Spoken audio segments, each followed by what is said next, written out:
তো আল্লাহ যে আমাদেরকে তার ইবাদতের জন্য তৈরি করলেন, কতটুক টাইম আল্লাহর ইবাদত করতে হবে, কতদিন? এই দুই প্রশ্নের উত্তর কোরআনে হাকিমের মধ্যে আছে। মা খালাকতুল জিন্না ওয়াল ইনসা ইল্লা লিয়াবুদুন, এই হাসরের দ্বারায় বোঝা যায় 24 আওয়ার আল্লাহর গোলামের জন্য আল্লাহ আমাদেরকে তৈরি করেছেন।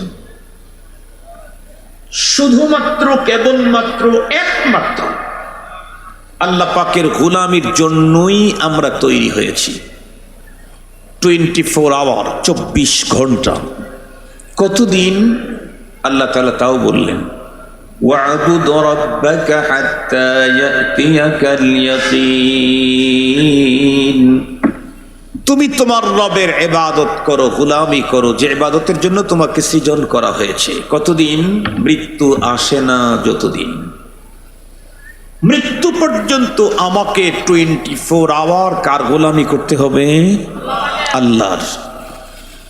এখন এই কথাটা শোনার পরে অনেকের মনের মধ্যে প্রশ্ন এসে যাবে, হুজুর 24 আওয়ার যদি মৃত্যু পর্যন্ত শুধুই আল্লাহর গোলামি করতে হয়, তাহলে ফ্যামিলি, সমাজ, রাষ্ট্র, দেশ এগুলি চলবে কেমনে? এই প্রশ্নের উত্তরটা বুঝবার জন্য প্রথমে একটা মেসাল দিলে পরবর্তী কথা বোঝাটা খুব সহজ হবে। এ কারণে রব্বুল আলামিন কোরআনে হাকিমের ভিতরে মেসাল দিয়ে দিয়ে তার বান্দাদেরকে ওয়াজ করেছেন। দরাবাল্লাহু মাসালান কালিমাতান তাইয়িবাতান কাশাজারাতিন তাইয়িবাহ, আল্লাহ তাআলা মেসাল দিয়ে বর্ণনা করতেছেন। এবং মেসাল দিয়ে বর্ণনা করতে আল্লাহ তাআলা এত ছোট মেসাল ব্যবহার করেছেন, যে ব্যাপার আল্লাহ বলেন, ইন্নাল্লাহা লা ইস্তাহয়ী আন ইয়াদরিবা মাসালাম মা বাউদাতান ফামা ফাওকাহা, রবের মতো সত্তা মাছির মতো ছোট্ট, তার চাইতে তুচ্ছ জিনিসকেও মেসালে ব্যবহার করতে কোনো সমস্যা নেই। সঙ্গত কারণে আমি মেসাল দিয়ে কথা বললে তো আল্লাহ পাকের তরিকায় হইল, নবীজির সুন্নত হইল, আকাবিরদের তরজমানা হইল। আমরা জানি মানুষ রাজমিস্ত্রি দিয়ে কিছু কাজ করে, যেমন কথার কথা বলি, এখানে একটা বাউন্ডারি ওয়াল প্রয়োজন, তাহলে কাকে লাগবে? রাজমিস্ত্রি। রাজমিস্ত্রি যখন ওয়াল তৈরি করে গাছে, তখন মজুরি পায় না? পায় না? কিছুদিন পরে যদি আবার এটা ভাঙ্গার প্রয়োজন হয়, তাহলে ভাঙবে কাকে দিয়ে? রাজমিস্ত্রিকে দিয়ে। যেদিন ভাঙবে সেদিনও কি মজুরি পাবে? পাবে। ভাঙতেও মজুরি পায়, গড়তেও মজুরি পায়। তাহলে বোঝা গেল আসলে ভাঙ্গা আর গড়ার সাথে মজুরির সম্পর্ক না, মজুরির সম্পর্ক হলো মনিবের অর্ডার মানার সাথে। শুধু ভাঙ্গার সাথে যদি মজুরির সম্পর্ক হলো, তাহলে গড়তে তো মজুরি পাওয়ার কথা না, উল্টা জিনিস। আবার যদি শুধু গড়তেই মজুরি পেত, তাহলে ভাঙ্গাতে তো জরিমানা হওয়ার কথা ছিল। আসলে ভাঙলে জরিমানা হয় না, জরিমানা হয় হলো মনিবের হুকুম না মানলে। মনিব যখন বলেছে তুমি ভেঙ্গে দাও, তখন যদি ভাঙ্গার পরিবর্তে সে যদি ওয়াল তৈরি করে, তাহলে কি মজুরি না জরিমানা? জরিমানা। মালিক যখন বলছে তুমি ওয়াল তৈরি করো, তখন যদি সে ভেঙ্গে দেয়, তাহলে সে মজুরি না জরিমানা? জরিমানা। তার মানে মজুরির সম্পর্ক হলো মনিবের অর্ডার মানার সাথে। মনিব ভাঙতে বললেই মজুরি, ভাঙলে মজুরি। মনিব গড়তে বললে গড়লেই মজুরি। ঠিক তদ্রূপ আল্লাহ তাআলা আমাদেরকে 24 ঘন্টা তার গোলামি করার জন্য তৈরি করেছেন। তার মানে আমার জীবনের যত কাজ করব, সমস্ত কাজগুলি আল্লাহ পাকের গোলামিতে রূপান্তরিত করা যাবে শুধুমাত্র কেবলমাত্র দুইটা জিনিস যদি আমি আমার জীবনে সেটিং ফিটিং করতে পারি। কোরআনে হাকিমে আল্লাহ তাআলা আমাকে শুধু নামাজের অর্ডার করেছেন না, আল্লাহর অর্ডার নামাজ পড়ো, এটা আল্লাহর গোলামি, দাসত্ব, ইবাদত। আল্লাহ বলেছেন রোজা রাখো, এটাও আল্লাহর ইবাদত। আল্লাহ বলেছেন হজ করো, এটা ইবাদত। শুধু নামাজ পড়ো, রোজা রাখো, হজ করো, যাকাত দাও, এই কথাটাই এতটুকুনি বলে শেষ করেন নাই, বরং আল্লাহ তাআলা আমাদেরকে আরো কিছু কাজ করতে বলেছেন। যেমন সহজে বুঝবার জন্য একটা মশাল দেব, যেহেতু আধা ঘন্টা টার্গেট নিয়ে শুরু করেছি। আমরা প্রত্যেকেই জানি নামাজ হচ্ছে জামিউল ইবাদাত, নামাজ হচ্ছে জামিউল ইবাদাত। এই নামাজের মধ্যে সব ইবাদত আছে এবং ইসলামের একটা আজাল্লে রুকুন, বড় রুকুন, যেটা আমরা প্রতিদিন কন্টিনিউ 5 বার আদায় করে থাকি। এই 5 ওয়াক্ত নামাজ, জোহর, আসর, মাগরিব, এশা, এই নামাজের যে গুরুত্ব তার চাইতে জুমার নামাজের গুরুত্ব কম না বেশি? বেশি। 5 ওয়াক্ত নামাজের আজানের যেই গুরুত্ব তার চাইতে জুমার আজানের গুরুত্ব বেশি। কথার কথা বলি, জোহরের আজান হলো মসজিদের সাথেই এক দোকান, আজান 30 মিনিট আগে হয়েছে, 30 মিনিট পরে জামাত দাঁড়াবে। উনি 20 মিনিট কেনা বেচা করলেন, এরপরে 10 মিনিট আগে দোকান ক্লোজ করে দিয়ে অজু কালাম করে গিয়ে জামাতের সাথে সামিল হয়ে নামাজ পড়লেন। আজানের পরের 20 মিনিট কেনা বেচা তার বৈধ না অবৈধ? বৈধ। কথা বলেন না কেন? জোহরের সালাত, আসরের সালাত, মাগরিবের সালাত, যেখানে এরকম টাইম আছে আর কি। কিন্তু জুমার আজানের পরে, জুমার সানি আজানের পরে কেনা বেচা করা বৈধ না অবৈধ? অবৈধ। খানা খাওয়া বৈধ না অবৈধ? অবৈধ। কেন? কোরআনে হাকিম এ ব্যাপারে স্পেশাল আমাকে দিক নির্দেশনা দিয়েছে। আল্লাহ তাআলা বলেন, ইয়া আইয়ুহাল্লাযীনা আমানু ইযা নুদিয়া লিস-সালাতি মিন ইয়াউমিল জুমআতি ফাসআউ ইলা যিকরিল্লাহ ফাসআউ ইলা যিকরিল্লাহি ওয়া দারুল বাই'। আল্লাহ তাআলা অর্ডার করলেন, আওয়াজ কি শোনা যায়? তাইলে তো সমস্যা নাই। আল্লাহ তাআলা ইমানদারদেরকে ডেকে বলেন, ইমানদার, ইদা নুদিয়া লিস-সালাতি মিন ইয়াউমিল জুমআ, জুমার আজান যখন হয়, সহজ তরজমা, তখন সবকিছু ক্লোজ করো, আমার জিকির, আমার স্মরণ, সালাতের দিকে অগ্রসর হও। সঙ্গত কারণেই জুমার দ্বিতীয় আজানের পরে কেনা বেচা করা, খানা খাওয়া, অন্য কাজ করা হারাম। এখন অন্য সমস্ত নামাজের চাইতে জুমার নামাজের ফজিলত গুরুত্ব বেশি, অন্য সমস্ত আজানের চাইতে জুমার নামাজের আজানের গুরুত্ব বেশি। এই গুরুত্বপূর্ণ আজানের পরে গুরুত্বপূর্ণ নামাজ, জুমার নামাজ শেষ হয়ে গেল, তখন আল্লাহ তাআলা আমাদেরকে আরেকটা অর্ডার দিলেন, فَإِذَا قُضِيَتِ الصَّلَاةُ فَانتَشِرُوا فِي الْأَرْضِ। নামাজ যখন কমপ্লিট, তাহলে এখন আর মসজিদের ভিতরে বসে থাকার প্রয়োজন নেই। তো কি করব? যে রব কিছুক্ষণ আগে আমাকে অর্ডার করলেন, জুমার আজান হয়েছে, সব কারবার বন্ধ করো, মসজিদে নামাজের দিকে চলে আসো, সেই রব আমাকে বলছেন নামাজ কমপ্লিটেড, তাহলে এখন তুমি জমিনের ভিতরে ছড়িয়ে যাও। জমিনের ভিতরে ছড়িয়ে কি করব? ওয়াবতাগু মিন ফাদলিল্লাহ, আমার ফজল, আমার করম, আমার দয়া, একেবারে সহজ কথা বলি, রিজকে হালাল অনুসন্ধান করো। একেবারে সহজ কথা, মুদ্রা কথা। এ কারণেই তো আমাদের রাসূল সাল্লাল্লাহু আলাইহি ওয়াসাল্লাম আমাদেরকে দোয়া শিখাইছেন। মসজিদ থেকে বের হওয়ার দোয়া কি? আল্লাহুম্মা ইন্নী আসআলুকা মিন ফাদলি। রাত নামাজের পরে তার যেই ফজল অনুসন্ধানের অর্ডার করলেন, সেই ফজলই আল্লাহ পাকের কাছ থেকে আবেদন দিয়েই মসজিদ থেকে বের হয়েই এই আবেদন জমা দেওয়া নবী আমাদের জন্য সুন্নত করে দিলেন।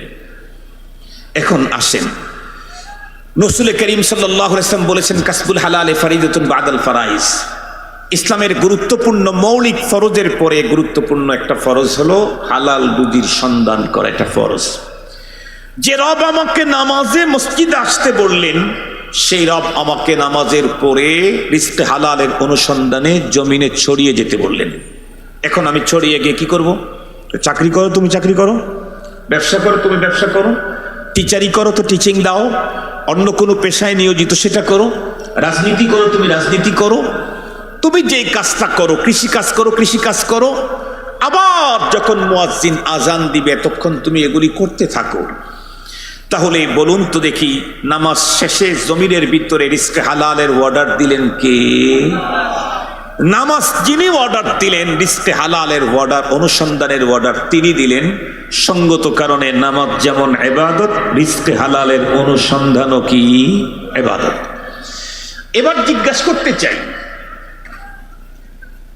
পুরুষকে স্ত্রী বিয়ে করার, মেয়ের স্ত্রীকে বিয়ে করবার, স্ত্রী বানাবার অর্ডার কে দিয়েছেন? ফানকিহু মা তাবা লাকুম মিনান নিসাই মাসনা ওয়া সুলাসা ওয়া রুবা। আল্লাহ তাআলাই অর্ডার দিলেন তুমি বিয়ে করো। এরপরে বিয়ের পরে কি? স্ত্রীর কাছে সময় দিতে হবে, তার কাছে তার সাথে মুআমালা মুআশারাত আছে। আমি যদি এটা তাহলে বোঝা গেল আমি বিবাহ করলাম, এটাও ইবাদত। আল্লাহ তাআলা আমাকে জীবন চলার জন্য খাবারের অর্ডার দিয়েছেন। আবার খানা খাওয়ার পরে এটা পেটের ভিতরে যেটা আমার খাবারের যেই অংশটা আমার শরীর চলার জন্য দরকার, সেটাকে ব্লাড আকারে ভিতরে এত বেশি মেশিনারিজ আল্লাহ তাআলা সেটিং ফিটিং করেছেন। আমি ভাত খেলাম, আমি পিঠা খেলাম, রাইস খেলাম, ব্রেড খেলাম, ফল খেলাম, দুধ খেলাম, অনেক কিছু খেলাম। এই সবগুলি পেটের ভিতরে ঢোকার পরে এত বেশি মেশিনারিজ ভিতরে আল্লাহ তাআলা সেটিং দিয়েছেন, সবগুলি থেকে আল্লাহ তাআলা নির্যাস বের করে আমার জীবন চলার জন্য কয়েকটা জিনিস দরকার। তার মধ্যে একটা ব্লাড, আর একটা হলো ওয়াটার। পানিও দরকার আমার শরীরে, ব্লাডও দরকার আমার শরীরে। এই খাদ্য থেকে ব্লাড তৈরি করে দিলেন আল্লাহ তাআলা। এরপরে যেই ভিতরের খাদ্যের যে গাঁতটা রয়ে গেল, মল, এটা আমার পেট থেকে বের করে না দিলে আমি দুনিয়াতে বাঁচার কোনো সুযোগ নেই। তাহলে এই সিস্টেম উনি করে দিয়েছেন। সঙ্গত কারণেই বাইতুল খালায় যাওয়া এটা তার সিস্টেম। কথা বলেন না কেন? এটা তার পদ্ধতি, উনি সিস্টেম করে দিয়েছেন। দুইটা রাস্তা, এক রাস্তা দিয়ে অপ্রয়োজনীয় পানি বের হয়ে যাবে, আর এক রাস্তা দিয়ে অপ্রয়োজনীয় মানে শক্ত মলগুলি বের হয়ে যাবে। সিস্টেম উনি করে দিয়েছেন। সঙ্গত কারণেই আমি অষ্টমে গেলে সেটাও ইবাদত, আমি স্ত্রীর পিছনে সময় ব্যয় করলে সেটা ইবাদত, আমি সন্তানকে আদর সোহাগ কোলে নিলে সেটা ইবাদত, আমি ব্যবসা করতে গেলে সেটা ইবাদত, আমি নামাজ পড়তে গেলে সেটা ইবাদত, আমি রাজনীতি করতে গেলে সেটা ইবাদত, আমি অর্থনীতিতে সময় ব্যয় করতে গেলে সেটা ইবাদত। এক কথা 24 ঘন্টার আমি যে কাজগুলি করি প্রয়োজন, সবগুলোই আল্লাহর ইবাদত হবে। শর্ত হলো শুধু দুইটা। কয়টা শর্ত? কথা বলেন। দুইটা। একটা হলো মাসআলা, আর একটা হলো ইখলাস। এই দুইটা জিনিস থাকতে হবে। কয়টা জিনিস? দুইটা জিনিস। একটা হলো মাসআলা, আর একটা হলো ইখলাস। যেই কাজের ভিতরে মাসআলা আছে, ইখলাস আছে, সেটাই ইবাদত, সেটাই আল্লাহর দরবারে গ্রহণ। নামাজের মতো ইবাদতে যদি মাসআলা ঠিক না থাকে, তাহলে সেটাও ইবাদত হবে না, আল্লাহর দরবারে গ্রহণ হবে না। ওয়াশরুমে যাওয়াও যদি মাসআলা অনুযায়ী হয়, আর যদি ইখলাস থাকে, তাহলে সেখানেও ইবাদত। এখন জিজ্ঞাসা হলো, হুজুর মাসআলা কি আর ইখলাস কি? একেবারে সহজে বলি, মাসআলা হলো শরীয়তের বিধান, সিস্টেম। আমি নামাজ পড়তে গেলে নামাজের সিস্টেম কি, এটা শরীয়ত আমাকে বলে দিয়েছে। খাবার খেতে গেলে খাবার তরিকা কি, এটা শরীয়ত আমাকে বলে দিয়েছে। পানি পান করতে গেলে সিস্টেমটা কি, শরীয়ত এটা আমাকে বলে দিয়েছে। স্ত্রীর কাছে সময়ে পাস করতে গেলে তরিকা কি, এটা শরীয়ত আমাকে বলে দিয়েছে। ওয়াশরুমের ভিতরে ঢুকতে গেলে সিস্টেমটা কি, শরীয়ত আমাকে বলে দিয়েছে। শরীয়তের বাতানো সিস্টেমটাই হলো মাসআলা। কথা বলেন, শরীয়তের বাতানো সিস্টেমটাই মাসআলা। এখন কথা হলো, হুজুর নামাজে ইখলাস হতে পারে, আমি নামাজ আল্লাহর ওয়াস্তে পড়ছি, কিন্তু ওয়াশরুমে ইখলাস হবে কেমনে? এই প্রশ্নটা আপনাদের অনেকের মনের মধ্যে আসতেই পারে। আমি যাচ্ছি ওয়াশরুমে, আমি যাচ্ছি টয়লেটে, আমি যাচ্ছি গোসলখানায়, এখানে আবার ইখলাস হবে কেমনে? জি, এখানেও ইখলাস আছে। ইখলাস কি? কুল ইন্না সালাতি ওয়া নুসুকি ওয়া মাহইয়ায়া ওয়া মামাতি লিল্লাহি রাব্বিল আলামিন। সূরাতুল কাউসারে আল্লাহ তাআলা বলেন, ইন্না আ'তাইনাকাল কাউসার ফাসাল্লি লিরাব্বিক। এই লিরাব্বিক এটার নামই ইখলাস। কথা বলেন, এটার নামে কি? ফাসাল্লি লিরাব্বিকা ওয়ানহার। তো ওয়াশরুমে এখলাস কি? ওয়াশরুমে এখলাস হলো আমি ওয়াশরুমে ঢুকতে এবং বের হইতে যেই পথ পদ্ধতি শরীয়তের মাসআলা অবলম্বন করেছি, এটা আমি আমার রসুলের মোহাব্বতে আল্লাহ পাকের অর্ডার মান্য করতে গিয়া আতিউল্লাহ ওয়া আতিউর রাসূল, সেই অর্ডার মান্য করতে গিয়া নবীজির তরিকায় আমি ওয়াশরুমে ঢুকেছি, বাইতুল খালায় নবীজির তরিকায় অবস্থান করেছি, বাইতুল খালা থেকে নবীজির তরিকায় বের হয়েছি। কেন ওনার তরিকা মানলাম? ওনার তরিকা মানলেই আমার রবের প্রিয় পাত্র হতে পারবো। প্রমাণ, কুল ইন কুনতুম তুহিব্বুনাল্লাহ ফাত্তাবিউনি ইউহিব্বুকুমুল্লাহ। আমি রাসূলুল্লাহর সুন্নত আদায় করলেই আমি আল্লাহর প্রিয় পাত্র হতে পারবো। সেই সুন্নত শুধু নামাজেরটা না, সেই সুন্নত শুধু বুখারী শরীফ পড়ানেন না, সেই সুন্নত শুধু হজেরটা না, সেই সুন্নত শুধু জিহাদের ভিতরে না, সেই সুন্নত ওয়াশরুমের ভিতরেও হতে পারে, সেই সুন্নত দস্তরখানারটাও হতে পারে, সেই সুন্নত জুতা পরারটাও হতে পারে, সেই সুন্নত কথা বলারটাও হতে পারে, সেই সুন্নত জমিনের উপরে পদচারণা পায়চারি করাও হতে পারে, সেই সুন্নত মিসওয়াক করা হতে পারে, সেই সুন্নত নাক পরিষ্কার করার মধ্যে হতে পারে। নাক পরিষ্কার করারও সুন্নত আছে, ব্রাশ করার মিসওয়াক করার সুন্নত আছে, ঢিলা কুলুপ ব্যবহার করার সুন্নত আছে, স্ত্রীর কাছে সময়ে পাস করবার সুন্নত আছে, সন্তানকে মুহাব্বত আর ভালোবাসা দেওয়ার সুন্নত আছে।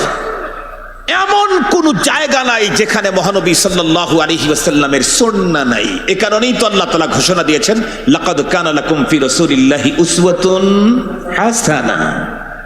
তোমার জীবনের যত অপশন ফাংশন আছে সেখানেই তোমার রাসূলের সুন্নাহ আছে। আর এই কারণেই আল্লাহ তাআলা, কাফেরদের তো প্রশ্ন ছিল সেই যুগে, আবাআসাল্লাহু বাশারার রাসূলা, রাসূল আবার মানুষ, এটা কেমনে হয়? আল্লাহ তাআলা তার উত্তরে স্পষ্ট বলে দিয়েছেন, কুল লাউ কানা ফিল আরদি মালাইকাতুন ইয়ামশুনা মুতমাইন্নিন লানাজ্জালনা আলাইহিম মিনাস সামাই মালাকার রাসূলা। রাসূল তো মানুষই লাগবে কেন? উনি যে তোমাদের জন্য প্র্যাকটিক্যাল প্রশিক্ষক, সঙ্গত কারণে মানুষ না পাঠায়া ফেরেশতা পাঠাইলে এ তো বিবির সুন্নত শিখাইতে পারতো না, খানা খাবার সুন্নত শিখাইতে পারতো না। রাসূল তো পাঠাইছি এগুলি শিখাবার জন্য, এ কারণে মানুষই হতে হবে। এটা একটা কথা বললাম আর কি। তাহলে মোটামুটি একটা কথা আপনাদের হৃদয় পর্যন্ত পৌঁছানোর জন্য আমি এতগুলি কথা ব্যয় করছি, সেটি হলো আমার টোটাল লাইফ 24 আওয়ার আল্লাহর ইবাদতে রূপান্তরিত হবে। শর্ত হলো আমার জীবনের কাজে দুইটা জিনিস থাকতে হবে। কথা বলেন, 24 ঘন্টা কয়টা জিনিস থাকবে? দুইটা জিনিস, একটা হলো মাসআলা আর একটা হলো ইখলাস। মাসআলা যদি ঠিক না থাকে তাহলে নামাজও ইবাদত হয় না। এই বিষয়টা আপনাদেরকে বুঝবার জন্য একটা মিসাল, একটা হাদিস বলবো, এরপরে আমি সর্বশেষ একটা মাসআলা আমি এখান ইস্তিয়ার থেকে দাঁড়া ডিরেক্ট আপনাদেরকে দেখায় দেব। মাসআলা না জানার কারণে কি হচ্ছে সমাজে। আমরা প্রত্যেকে জানি হাদিসটা সালাফি, হানাফি, ইহাবি, ওয়াহাবি সবাই হাদিসটা বলে। সেটা হলো রাসূল করিম সাল্লাল্লাহু আলাইহি ওয়াসাল্লাম মসজিদে নববীতে নামাজ ইমামতি করেছেন, নামাজ হয়ে গেছে। গ্রাম্য সাহাবী একটা আসছে, পড়ে এসে দেখে নামাজ শেষ, পরে মসজিদের এক কর্নারে সালাত আদায় করলো। আদায় করার পরে দেখতেছে মহানবী সাল্লাল্লাহু আলাইহি ওয়াসাল্লাম এখন পর্যন্ত মসজিদ নববীর ভিতরে বসা আছেন। চিন্তা করলে এই সুযোগটা হাতছাড়া করা যায় না, একটু হাতটা লাগাই মুসাফা করি। নবী আলাইহিস সালামের কাছে নামাজ শেষে মুসাফা করতে গেলে নবীজি মুসাফা শেষে বললেন, ইরজি ফাসাল্লি ফা ইন্নাকা লাম তুসাল্লি, এই তুমি আবার একটু ঘুরে যা, নামাজটা পড়ো তো, তোমার নামাজটা হয় নাই। সাহাবী আবার ঘুরে গেলেন, আবার নামাজ পড়লেন ওই আগের ডিজাইনে। নবীজির সাথে আবার সাক্ষাতে আসলে নবীজি আবার এই কথাটাই বললেন, সে আবার চলে গেলেন। সাহাবী তিনবার এমনটি করে নবীজির কাছে আসলে নবীজি আবারও বললেন, তুমি আবার ঘুরে যাও, হয়নি নামাজ তোমার? সাহাবী তখন উত্তর করলেন, হুজুর আমাকে যদি 100বার ঘুরিয়ে দেন আমি তো এটাই জানি, এটাই পড়তে পারবো। নবীজি তখন তাকে নামাজ দেখায়া দিলেন, শিখাইয়া দিলেন, বললেন, সল্লু কামা রাআইতুমুনি উসাল্লি, আমি রাসূলুল্লাহকে যেইভাবে নামাজ পড়তে দেখেছো তোমরা পুরুষেরা সেভাবেই নামাজ পড়বা। এখন আসেন আমি জিজ্ঞেস করি, যেই সাহাবী মসজিদে নববীর কর্নারে গিয়ে নামাজ পড়লো গ্রাম্য, সে কি তাকবীরে তাহরিমা বাদে নাই? বেঁধেছিল। সে কি দাঁড়ায় নাই? দাঁড়িয়েছিল। সে কি কোরআন পড়ে নাই? পড়েছিল। সে কি রুকু সেজদা করে নাই? করেছিল। তারপরে নামাজ হয় নাই কেন? শুধু রুকু সেজদা আর কেরাত আর দাঁড়ানো আর তাকবীরে তাহরিমা দিয়েই নামাজ হয় না। নামাজকে কমপ্লিট করতে চাইলে, ইবাদত মকবুল আল্লাহর কাছে ওই শান মানের করতে চাইলে নামাজের ভিতরে আমরা যা করি 3 রকমের কাজ। কয় রকমের কাজ করি আমরা? নামাজের যে কাজগুলি করি এগুলা 3 কোয়ালিটির। কিছু কাজ আছে ফরজ, এটা হলো 13টা। কিছু কাজ আছে ওয়াজিব, এটা হলো 14টা। কিছু কাজ আছে সুন্নত, এটা হলো 51টা। কথা বলেন না কেন? কয়টা? ফরজ কয়টা? 13টা। ওয়াজিব কয়টা? 14টা। সুন্নত কয়টা? 51টা। এবার আসেন, 51 সুন্নতের কোনো একটা সুন্নত অথবা সবগুলি সুন্নত ইচ্ছা অথবা অনিচ্ছায় যদি ছেড়ে যায় অথবা ছেড়ে দেই, তাতে নামাজ ভেঙ্গে যাবে না, তবে নামাজ গুরুত্বহীন হয়ে পড়বে। নামাজের ভ্যালু কমে যাবে, মর্যাদা কমে যাবে, নেকি কমে যাবে। সুন্নত ছাড়া নামাজ ভ্যালুহীন, নামাজ ভেঙ্গে যাবে না। কিন্তু যদি ওয়াজিব যদি কেউ নিজের ইচ্ছায় তরক করে দেয়, তাহলে নামাজ ভেঙ্গে যাবে।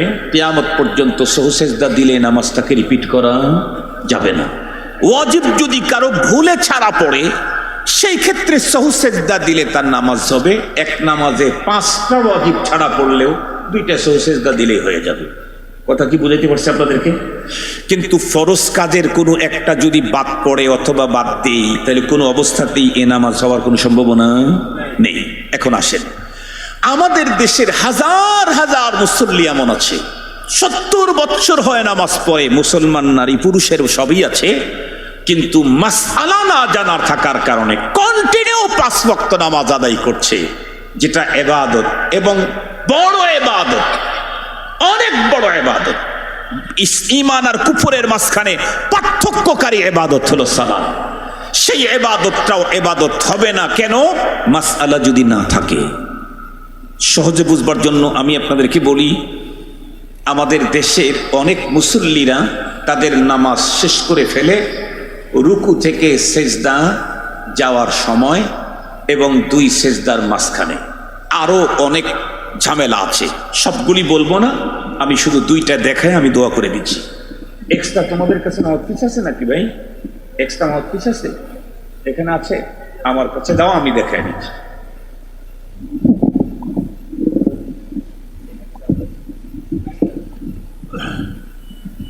খুব ভালো করে অনেক গভীর রাত পর্যন্ত আপনারা অপেক্ষা করছেন, হাজার হাজার মানুষ এখান থেকে চলে গেছে। এই জন্য এমন কিছু নিয়ে যান যেটা পরে বললে ওরা যেন আফসোস করে।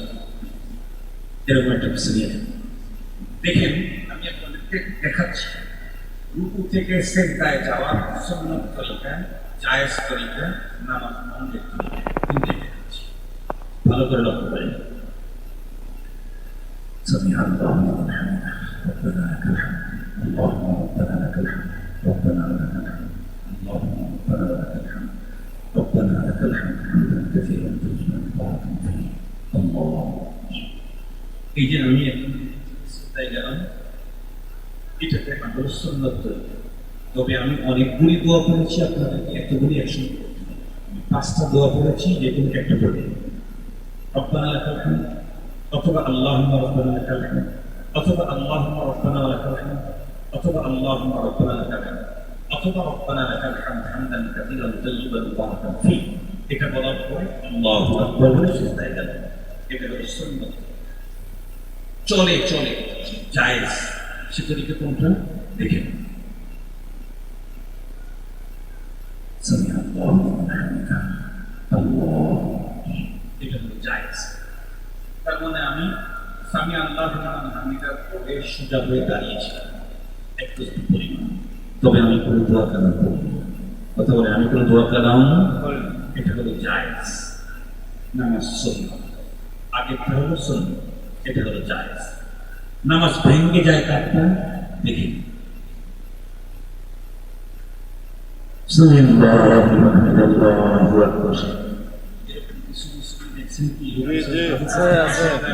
মুসল্লি জীবনে চোখে পড়ছে আপনাদের? তার মানে হচ্ছে রুকু থেকে সোজা হয়ে দাঁড়ায় নাই, সোজা হওয়ার একেবারে আগ মুহূর্তে আবার সেজদায় চলে গেছে। রুকু থেকে সোজা হয়ে দাঁড়ানো কি ওয়াজিব। আবার বলেন কি কতটুক টাইম কমপক্ষে এক তসবিহ পরিমাণ সুবহানাল্লাহ এতটুকু বলতে যতটুকু সময় লেগেছে এতটুকু সময় আমাকে সোজা হয়ে দাঁড়াতে হবে এটা ওয়াজিব আর দাঁড়ানোর পরে আমি দোয়া করবো সেটা হচ্ছে দোয়া যদি আমি পারতে সুন্নত তরফ হয়েছে আমাদের ভেলু কমে গেছে